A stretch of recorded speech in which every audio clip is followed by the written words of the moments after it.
नमस्कार दोस्तों, जैसा कि आप लोगों ने थंबनेल देखा ही होगा कि आज का हमारा वीडियो जो है वो है वन शॉट दोस्तों। क्या है? वन शॉट है। और आज का वन शॉट वॉल्यूम 3 से है। और वॉल्यूम 3 आपका कवर करती है 20 मार्क्स। और ये 20 मार्क्स कवर करना बहुत ही इजी है माय फ्रेंड्स, बहुत ही ज्यादा इजी है। अच्छा, इस 20 मार्क्स का मैं आपको सीधे सीधे बाइफरकेशन दे देता हूं सबसे पहले। तो कल एक चीज और अनाउंस कर देता हूं मैं कि कल जो है हम लोग सारे मोस्ट इंपॉर्टेंट पीवाईक्यू करेंगे कैश फ्लो के, क्योंकि 20 मार्क्स में से सबसे ज्यादा वेटेज कैश फ्लो की है, 7 से 8 मार्क्स। बचे नंबर 12। अब ये 12 मार्क्स जो हैं आपके, वो उसमें से भी अगर आप कम से कम लेके चलोगे कि 10 मार्क्स तो आएगा ही आएगा, गारंटेड। ठीक है, हो सकता है 12 से 13 मार्क्स भी हो जाए। 3 मार्क्स का क्वेश्चन एक बनेगा चैप्टर 1 से। 4 मार्क्स का एक क्वेश्चन बनता है आपका चैप्टर 2 से, जिसमें कंपैरेटिव कॉमन साइज पूछता ही पूछता है। देन चैप्टर 3 रेशियो एनालिसिस से एक 3 मार्क्स का क्वेश्चन होता है, हो सकते हैं 2 एमसीक्यू आ जाए या फिर एक एमसीक्यू। ठीक है, सो ये 10 से 12 मार्क्स अचीवेबल हैं, बहुत ही इजी हैं। इनकी तो तैयारी हम करनी ही करनी है मैं आज। और साथ ही साथ कल मैं सारे पीवाईक्यूज, फिक्स्ड पीवाईक्यूज उठा ले आऊंगा कैश फ्लो के लिए, कि कैश फ्लो में उससे बाहर कुछ भी नहीं जाने वाला है। तो चलिए चैप्टर 1 से शुरू करते हैं। चैप्टर 1 का पहला कंटेंट फाइनेंशियल स्टेटमेंट, मीनिंग समझ लेते हैं। फाइनेंशियल स्टेटमेंट एक समराइज्ड रिजल्ट होता है या रिपोर्ट कार्ड होता है। किस चीज का? बिजनेस का। उसमें क्या होता है भाई? अकाउंटिंग रिकॉर्ड्स होते हैं। ठीक है, और कब होता है वो? एंड ऑफ अकाउंटिंग पीरियड पे बनाया जाता है। कौन से सेक्शन के अकॉर्डिंग बनता है? According to section 2 subsection 40 companies act 2013 का। ये है डिफरेंट डिफरेंट फाइनेंशियल स्टेटमेंट्स में balance sheet, statement of P and L, notes to account और कैश फ्लो आता है। देखिए ध्यान रखिए, इसमें क्या होता है, हम लोग कंफ्यूज हो जाते हैं और हम लोग क्या बोल देते हैं कि इन्हीं को फाइनेंशियल स्टेटमेंट एनालिसिस के टूल्स समझ लेते हैं, वो अलग चीज है। ये चैप्टर 1 है, इसमें सिर्फ फाइनेंशियल स्टेटमेंट है। फाइनेंशियल स्टेटमेंट क्या है? समराइज रिपोर्ट कार्ड है बिजनेस की फाइनेंशियल परफॉर्मेंस के, जो कि एक फाइनेंशियल हेल्थ बताएगी किसका? बिजनेस का। कौन कौन है? बैलेंस शीट है, statement of P and L है, नोट्स टू अकाउंट है और कैश फ्लो है। ठीक है, different types of financial statement में वही सब चीजें मैंने लिखी हैं। ठीक है, देन कंटिन्यू टू, अब आ जाते हैं statement of P and L. ये है थोड़ा सा इंपॉर्टेंट। ठीक है, थोड़ा सा ही है ना, ज्यादा नहीं, थोड़ा। ठीक है, थोड़ा सा।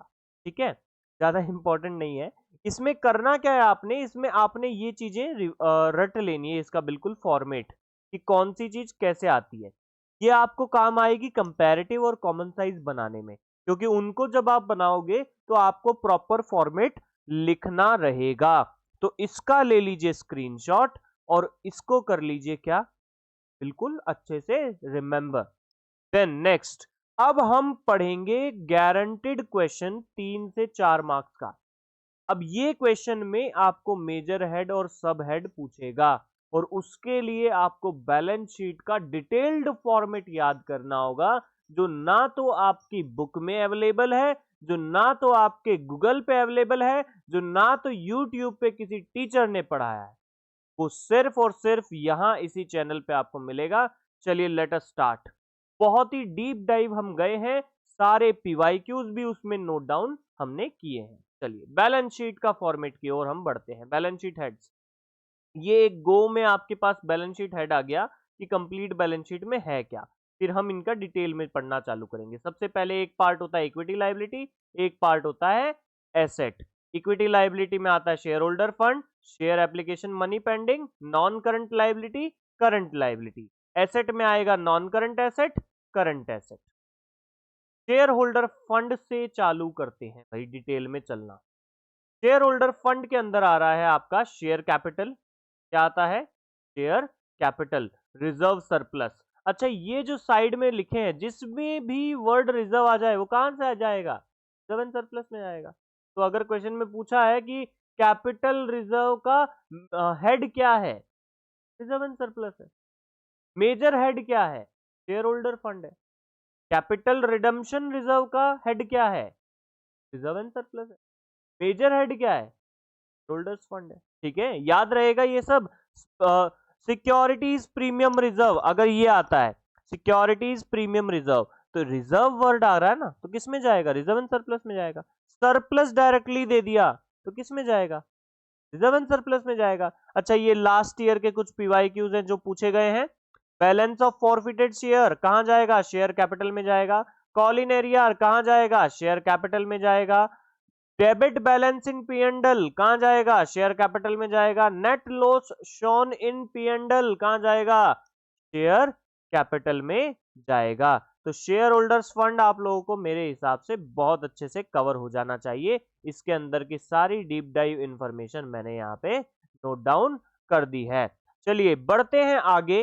देखो, सेकंड जो था वो था शेयर एप्लीकेशन मनी पेंडिंग। क्या था? Share application money pending. तो इसको तो जो है ये डायरेक्टली ही देता है। तो अगर क्वेश्चन, वैसे तो बहुत कम चांसेस है इसके आने के, आता ही नहीं है, और अगर आ भी जाएगा तो इसका मेजर हेड क्या है? Equity and liability. चलिए अगले वाले की ओर बढ़ते हैं। नॉन करंट लाइबिलिटी, ये है थोड़ा इंपॉर्टेंट वन। ठीक है, इसके हैं 4 पार्ट। सबसे पहला long term borrowing, deferred tax liability, other long term liability, long term provision. आपका प्रीवियस ईयर में अभी तक क्या 2 चीजें पूछ रहा है? लॉन्ग टर्म बोरोइंग और लॉन्ग टर्म प्रोविजन। तो इनको बढ़िया से तैयार कर ले। टर्म लोन आ गया, 9% डिबेंचर आ गया, ये सब क्या है? लॉन्ग टर्म बोरोइंग है। लॉन्ग टर्म प्रोविजन में प्रोविजन फॉर रिटायरमेंट बेनिफिट आ गया, प्रोविजन फॉर वारंटीज आ गया। ये क्या है आपका? Long term provision. Retirement benefit लंबे समय बाद मिलते हैं ना, और वारंटीज भी लंबे समय बाद ही मिलती हैं, तो इसीलिए ये क्या है? इनके प्रोविजंस क्या कहलाएंगे? Long term provision. ठीक है, इनको भी बड़ी अच्छे से तैयार कर ले। ये सारे पीवाईक्यूज हैं जो येलो में लिखे हुए हैं ना, इधर भी जो भी येलो में लिखे हुए थे ये सारे पीवाईक्यूज थे। ठीक है, चलिए आगे बढ़ते हैं। Current liabilities. ठीक है, किसके लिए बढ़ जाते हैं हम? करंट लाइबिलिटीज के लिए चलते हैं। तो भाई करंट लाइबिलिटीज में आपके पास पहला हेड है short term borrowing, trade payable, other current liability, short term provision. Short term provision में आज तक एक ही पूछा गया है, प्रोविजन फॉर टैक्स। ठीक है, जो छोटे समय के प्रोविजन होते हैं। अब टैक्स तो आपको एक ही साल में देना है, तो शॉर्ट टर्म हुआ। शॉर्ट टर्म है तो किस में जाएगा? शॉर्ट टर्म प्रोविजन में जाएगा, और वो क्या किस में जाएगा? करंट लाइबिलिटी में जाएगा। अच्छा, अदर करंट लाइबिलिटी से अनपेड डिविडेंड बार बार रिपीट होता है। क्या रिपीट होता है? अनपेड डिविडेंड किस में आएगा? Other current liability. फिर इनकम रिसीव्ड इन एडवांस, ठीक है, ये भी other current liability. Trade payable में क्या आ जाएगा भाई? क्रेडिटर्स आ जाएंगे, बिल्स पेबल आ जाएगा। क्रेडिटर्स आ जाएंगे और बिल्स पेबल आ जाएगा। शॉर्ट टर्म बोरोइंग, किसकी बात कर देते हैं? शॉर्ट टर्म बोरोइंग, ये सबसे ज्यादा बार पूछा है, ये इसको स्टार मार्क कर लो। करंट लायबिलिटी में स्टार मार्क है short term borrowing, bank overdraft, short term loan advances, loan payable on demand, मैच्योरिटीज, current मैच्योरिटीज, ये सब क्या है? ये सब शॉर्ट टर्म बोरोइंग है। ये आपको याद करना है। क्या करना है आपको दोस्तों? याद करना है। ठीक है, सो ये आपकी क्या हो गई? करंट लायबिलिटीज हो गई। हम आगे बढ़ते हैं, अब एसेट्स की ओर चले जाते हैं। बैलेंस शीट में एसेट्स के 2 हेडिंग थे, एक तो नॉन करंट एसेट और एक current asset. Non current asset की ओर बढ़ते थे।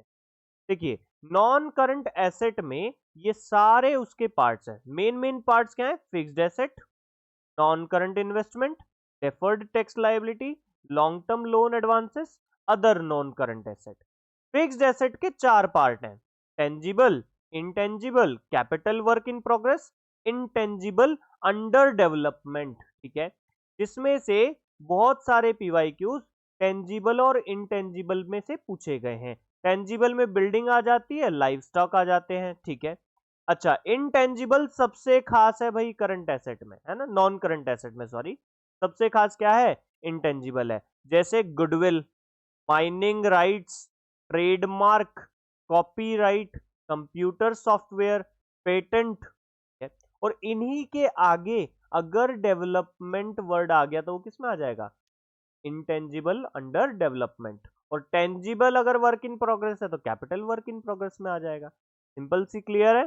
कोई डाउट इसमें? तो आपको याद क्या करना है? इंटेंजिबल एसेट्स और टेंजिबल एसेट्स, उस पर बहुत सारा पीवाईक्यू बनता है। नॉन करंट इन्वेस्टमेंट में जैसे नॉन करंट यानी लंबे समय के लिए कुछ भी इन्वेस्टमेंट किया है, ठीक है, फिक्स डिपॉजिट में इन्वेस्ट किया है, डिबेंचर्स में इन्वेस्ट किया है, ये सब क्या है, नॉन करंट इन्वेस्टमेंट, ठीक है। रेस्ट से क्वेश्चन नहीं पूछ रहा है।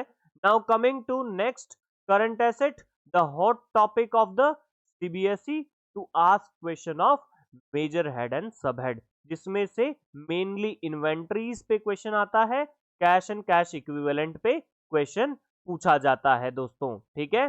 तो लूज टूल्स आपका इसमें सबसे इंपॉर्टेंट पार्ट है, ठीक है, क्या सबसे पार्ट है, loose tools, spares, raw materials, ठीक है। उसके बाद आपका इंपॉर्टेंट पार्ट है कैश एंड कैश इक्विवेलेंट में, ठीक है। उसके बाद आपके अदर करंट एसेट आपके ज्यादातर पूछे जाते हैं, ये तीन बहुत ही इंपॉर्टेंट है।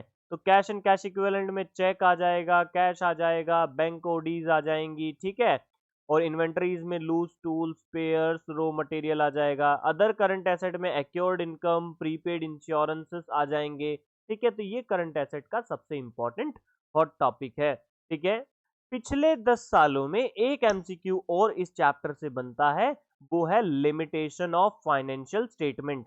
तो बस पता होना चाहिए कि क्या है क्या नहीं है, तो आप कर लोगे, अदरवाइज क्या होगा कि एकदम से ऐसा लगेगा कि पढ़ाई नहीं। तो हिस्टोरिकल कॉस्ट पे डिपेंडेंट होता है, एसेट रिकवरेबल नहीं होता है जो हम फाइनेंशियल स्टेटमेंट में शो करते हैं, एग्रीगेट इंफॉर्मेशन है, बायस्ड है, क्वालिटी एस्पेक्ट लैक करता है, मतलब क्वालिटी पे काम नहीं करता। और क्वालिटी पे काम कौन करता है, आपके अमित सर। क्वालिटी पे काम कौन करता है, हम, ठीक है। तो क्वालिटी तो है, ठीक है भाई।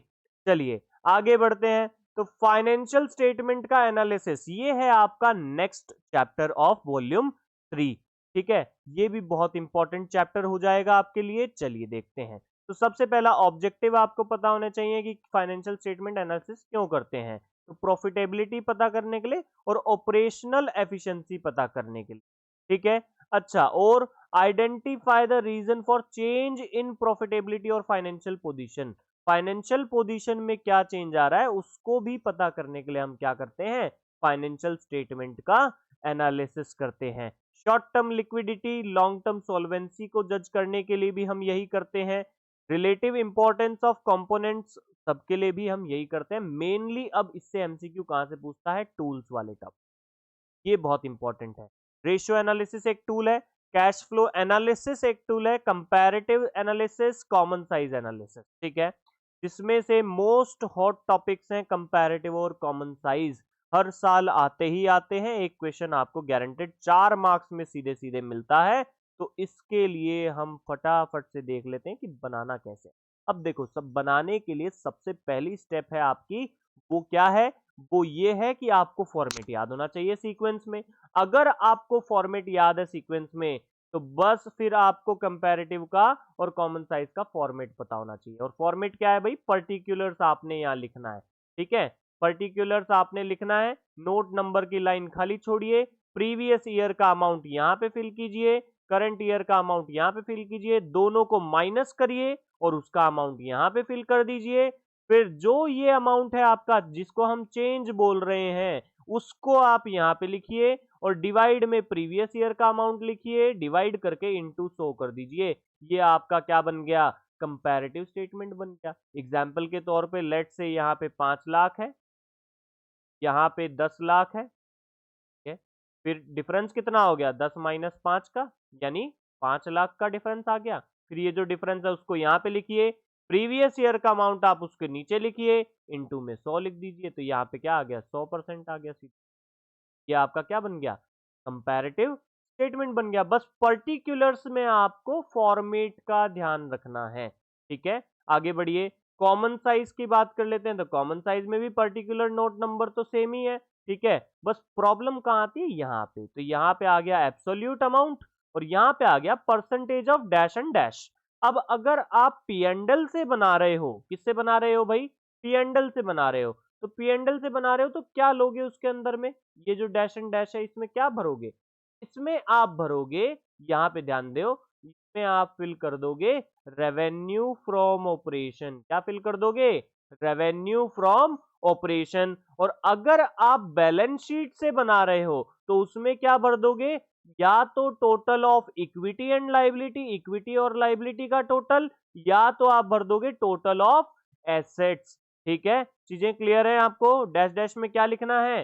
तो जब P and L statement use कर रहे हो तो percentage of revenue from operation, और अगर आप बैलेंस शीट यूज कर रहे हो तो percentage of total amount of balance sheet. ठीक है, और फिर प्रीवियस ईयर इधर, करंट ईयर इधर, प्रीवियस ईयर इधर, करंट ईयर।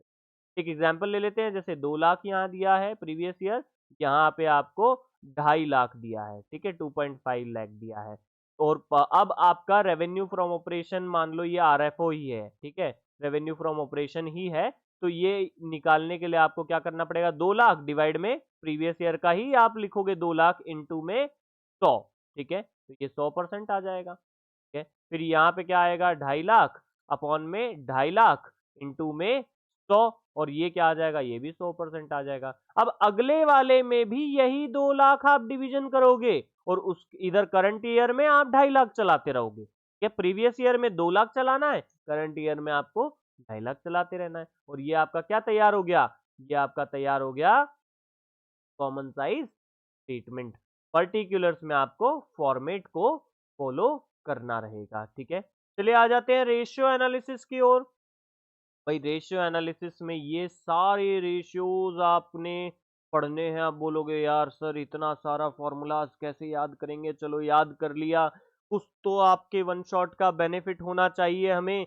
तो ये लो भाई बेनिफिट, ये रहा मेरे पास पुराने 10 इयर्स का एनालिसिस। अब पुराने 6 साल से, ठीक है, सबसे ज्यादा क्या पूछ रहा है? Profitability ratios. क्या क्या है प्रॉफिटेबिलिटी रेशियोज?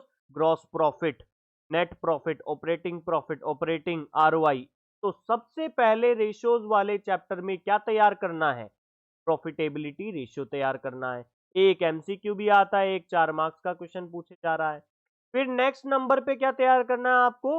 Activity ratios. क्या तैयार करने हैं आपको? Activities ratio. 4 साल से 4 मार्क्स में क्वेश्चन दिख रहा है। ठीक है, एमसीक्यू भी दिख रहा है भाई।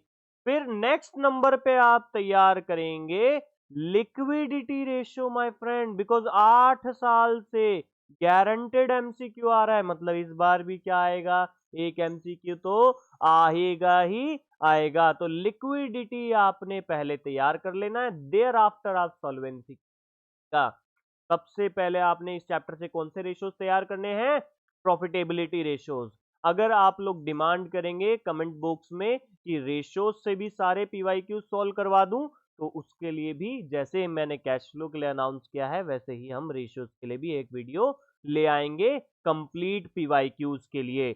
Now coming to the last chapter of the syllabus, that is cash flow statement. ठीक है भाई, कैश फ्लो स्टेटमेंट में सबसे पहले ये आपको पता होना चाहिए कैश एंड कैश इक्विवेलेंट में है होता क्या क्या है। कैश होता है, बैंक होता है, चेक और ड्राफ्ट होता है, सिक्योरिटीज एंड करंट इन्वेंटरीज होती हैं। एक इंपॉर्टेंट पॉइंट है कि कैपिटल रिजर्व जो है वो कैश फ्लो में काउंट नहीं होता है। ठीक है, अगर क्वेश्चन में दिया हो तो उसे इग्नोर कर देना। देन इसके बाद में आपके पास में आते हैं ऑपरेटिंग एक्टिविटीज। ऑपरेटिंग एक्टिविटीज वो एक्टिविटीज होती हैं जो आपकी ना तो इन्वेस्टिंग है और ना ही आपकी फाइनेंसिंग है, नोट बोथ। ठीक है, इन्वेस्टिंग में क्या क्या आ जाएगा? तो फिक्स्ड एसेट से रिलेटेड सेल और परचेस, और नॉन करंट इन्वेस्टमेंट से रिलेटेड सेल और परचेस। इंटरेस्ट, डिविडेंड और रेंट को रिसीव अगर आप कर रहे हो तो वो भी क्या है? आपकी इन्वेस्टिंग एक्टिविटी है। देन फाइनेंसिंग एक्टिविटी की ओर बढ़ते हैं। इक्विटी शेयर्स आपने इशू किए हैं या प्रेफरेंस शेयर इशू किए हैं तो ये फाइनेंसिंग एक्टिविटी है। डिबेंचर इश्यूज किए हैं आपने, फाइनेंसिंग एक्टिविटी है। बैंक ओवरड्राफ्ट में इंक्रीज या डिक्रीज हुआ है, फाइनेंसिंग एक्टिविटी है। कैश या ट्रेड क्रेडिट से रिलेटेड कुछ हुआ है, फाइनेंसिंग एक्टिविटी है। एसपीआर, सिक्योरिटी प्रीमियम रिजर्व से रिलेटेड कुछ हुआ है, फाइनेंसिंग एक्टिविटी है। डिविडेंड पे किया है या इंटरेस्ट पे किया है, फाइनेंसिंग एक्टिविटी। ये आपके माइंड में रहना चाहिए। क्या, चलिए फॉर्मेट की बात कर लेते हैं। तो फॉर्मेट इस तरीके से आपका रहेगा, पर्टिकुलर अमाउंट और कुछ अमाउंट अंदर भी चलेंगे हमारे।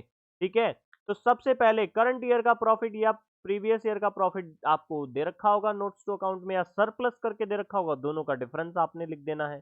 फिर इसमें ऐड करना है टिप, ट्रांसफर टू रिजर्व। क्या ऐड करना है? Transfer to reserve. Interim dividend, क्या ऐड करना है, इंटरिम डिविडेंड, फिर प्रपोज्ड डिविडेंड, प्रपोज्ड डिविडेंड, फिर क्या ऐड करना है, provision for taxes, provision for taxes, ये सब ऐड करके जो भी अमाउंट आएगा उसमें आपने करना है रीफंड ऑफ टैक्स का लेस, ठीक है।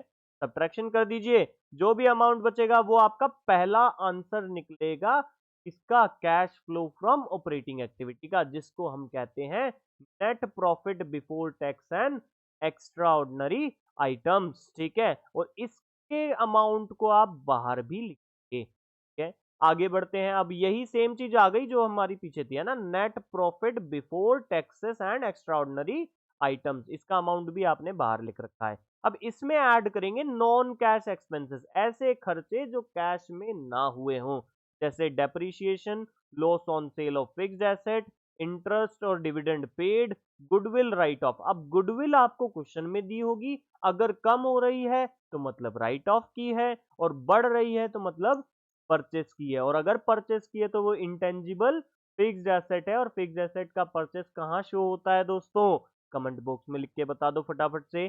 तो राइट ऑफ किया है तो कहां पे आ जाएगा, ये एडी में आ जाएगा। फिर नॉन कैश इनकम को हमें क्या करना है, लेस करना है, जैसे gain on sale of fixed asset, interest, dividend received. इससे सब करने के बाद में जो आपका आंसर आएगा उसी को आपने बाहर भी लिख देना है, और ये आ गया आपका operating profit before working capital changes. क्या आ गया दोस्तों, वर्किंग कैपिटल चेंजेस आ गया, ठीक है। अब हम आगे बढ़ जाते हैं, तो अब आगे इसमें हमारे पास है operating profit before working capital changes आ गया। इसमें आपको ऐड करना है increase in current asset and sorry increase in current liability और डिक्रीज इन करंट एसेट, ठीक है। इनसे क्या होता है, देखो सोचो क्या होता है, करंट लायबिलिटी बढ़ रही है, शॉर्ट टर्म लोन बढ़ रहा है, पैसा आएगा ना, इनफ्लो हो रहा है, तो इनफ्लो हो रहा है तो उसको क्या करोगे, ऐड करोगे, और आउटफ्लो हो रहा है तो उसको क्या करोगे, लेस कर दोगे, ठीक है। और इससे जो अमाउंट आएगा वो होगा कैश जनरेटेड फ्रॉम ऑपरेशंस, उनके अमाउंट को भी आपने क्या कर देना है, बाहर लिख देना है। लेस करना है इनकम टैक्स पेड, उससे क्या मिलेगा, cash flow from operating activity, और उसके अमाउंट को भी कहां लिख देना है, बाहर। अगर नेगेटिव अमाउंट आता है तो उसको हम कहते हैं यूज्ड इन, क्या कहते हैं, यूज्ड इन, ठीक है, डन। देन इसके आगे अगर हम बात करें तो इसके आगे हमारे पास है इन्वेस्टिंग एक्टिविटी, इसमें सारे sale, interest, rent, dividend received को ऐड करना है, परचेसेस को माइनस करना है, इशू को ऐड करना है फाइनेंसिंग एक्टिविटी में, dividend paid, interest paid, redemption या रीपेमेंट को माइनस करना है। देखिए डिटेल में हम कल करेंगे, साथ ही साथ हम इसकी एडजस्टमेंट भी देखेंगे, सारी पांचों की पांच इंपॉर्टेंट एडजस्टमेंट जिसमें से क्वेश्चन बनता है हर साल, ठीक है। तो वो कल के वीडियो में आपको मिलेगी, ठीक है। अब फाइनली क्या करना है, जो तीनों का आंसर आ जाएगा आपका, ठीक है, फाइनली जो तीनों का आंसर आ गया, ऑपरेटिंग, इन्वेस्टिंग और फाइनेंसिंग, तीनों को ऐड कर लीजिए। उसमें आप क्या करिएगा, ऐड करिएगा ओपनिंग बैलेंस, क्या ऐड करिएगा, ओपनिंग बैलेंस, किसका भाई, कैश और कैश इक्विवेलेंट का। अगर आपका आंसर क्लोजिंग बैलेंस है कैश और कैश इक्विवेलेंट का, yes you made correct cash flow statement, ठीक है। तो आज आप क्या करिए, बढ़िया से फॉर्मेट रटिए, अच्छे से सब पूरी मेहनत कीजिए, जो 12 मार्क्स के मैंने कंटेंट बताए हैं उस पे वर्क कीजिए, आपको रिजल्ट मिलेगा मेरे दोस्त। वॉल्यूम 3 से 12 मार्क्स कहीं पर भी नहीं जाने चाहिए, बने रहिए चैनल पे, पूरा हेल्प करेंगे, आखिरी दिन तक मदद करेंगे दोस्तों, एक एक सब्जेक्ट में मदद करेंगे, ठीक है। कोई सब्जेक्ट हमसे बच के नहीं जाने वाला। अगर बच्चे 5 सब्जेक्ट पढ़ते हैं तो हम भी 5 सब्जेक्ट पढ़ाएंगे। धन्यवाद।